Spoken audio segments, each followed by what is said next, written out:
тој начин сакаше да избега од одговорите кои што оваа партија и ги должи на јавноста. Еве зашто Зоран Јовановски е должен да даде одговор.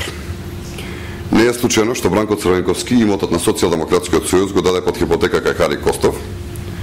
Хари Костов, знаете, беше личното решение на Бранко за премиер на Република Македонија. Тој е негов личен другар. Бидејќи СДСМ изјави дека хипотеката во износ од околу 6 милиони евра ќе се користи за избори, тоа значи дека СДСМ со 2 милиони евра ќе го надмине законското предвидениот лимит за водење на оваа кампања. Тоа значи дека СДСМ индиректно признава дека ќе ги прекрши законите. Зоран Јовановски од јуни 2009 година работи во Комерцијална банка, во банката на Хари Костов, и веројатно Зоран Јовановски е човекот кој активно бил вклучен во договарањето на овој кредит. Известно е дека Зоран Јовановски бил посредник во сделката од 6 милиони евра, односно Јовановски треба да одговори дали е носачот на куферчињата на пари помеѓу Хари Костов и Бранко Црвенковски. Зоран Јовановски треба да одговори како е возможно СДСМ да потроши повеќе пари од законски дозволеното, па дури јавно да го признае тоа. Во врска со пресконференцијата на Андреј Петров, навистина не можеме да се изначудиме, иако знаеме дека Андреј Петров заврши медицински факултет само поради тоа што е син на професор на овој факултет. Меѓутоа не знаевме дека Андреј Петров не знае да го протолкува она што ќе го прочита.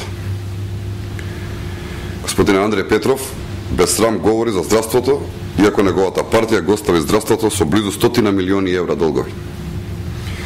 Прв пат во Република Македонија, по 20 години, градежно се реконструираат поголемиот дел од медицинските установи. Само тој проект чини околу 100 милиони евра. За прв пат после 20 години се набавува нова медицинска опрема и тој проект чини 100 милиони евра. Господине Петров, седа само 100 години да остане на власт, не дај Боже, нема да инвестира толку колку што ВМРО ДПМН инвестираше последниве 4 години. Набавени се компјутеризирана томографија за повеќе болници во Република Македонија, веќе се набавени апарати за магнетна резонанца, анеограф, кардиолошки ехоапарати, гинеколошки ехоапарати, апарати за анестезија, инкубатори, хируршки маси и многу други апарати и инструменти. ВМРО ДПМН кога е на власт инвестира во здравството, СДСМ остава долгови.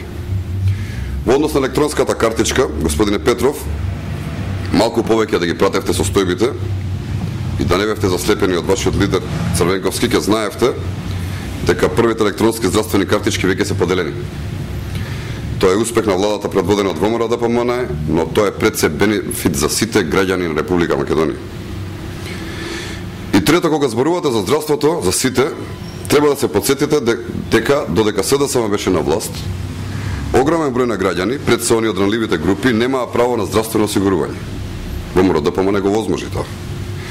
Политиката не е само фотографирање, снимање пред камерите, туку пред се честност, работливост и резултати.